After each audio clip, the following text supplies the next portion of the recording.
Mohamed Kante has been a carpenter since he was 20 years old. In recent months, his workshop, normally buzzing with the sound of his many tools, sits largely silent because of what he says are the worst power cuts Mali has experienced in recent memory. Generators are unaffordable for most of the Malian population, even for skilled workers like Kante. If the electricity is cut, all of my work stops. Even today, since the morning, there's been no electricity. It just came on at 2 p.m. And we have a lot of furniture that we're supposed to deliver today. Modibo Mao Makalu, a Malian economist and former economic advisor to the presidency, says the consequences of the electricity cuts are substantial. He says this is especially so in a country like Mali, where 98% of businesses, like Kante's workshop, are part of the informal sector. Depending on the frequency of the cuts, we can assess the damage caused by the cuts at between 2% and 5% loss of points of gross domestic product. The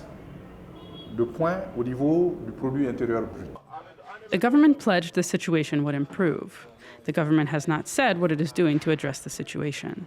For Amady Diko, the issue goes further than just electricity supply. He considers access to electricity and other basic services a barometer of social justice. Diko was part of the M5 opposition movement, which organized massive protests before an August 2020 coup. While M5 members didn't take power in any way at the time, the protests created the conditions for the coup. Discontent with the government spread widely after protesters were shot and killed in the weeks preceding the coup. Diko says he remains active in calling for good governance regardless of who is in power.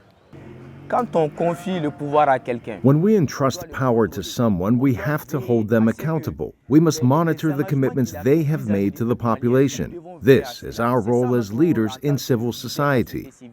Diko and other fellow activists organized a march calling for the resolution of the electricity crisis.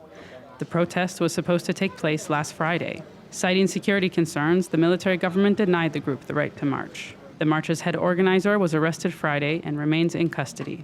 The group has also demanded that the government organize timely elections.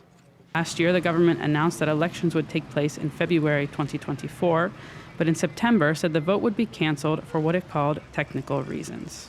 Annie Risemberg, VOA News, Bamako, Mali.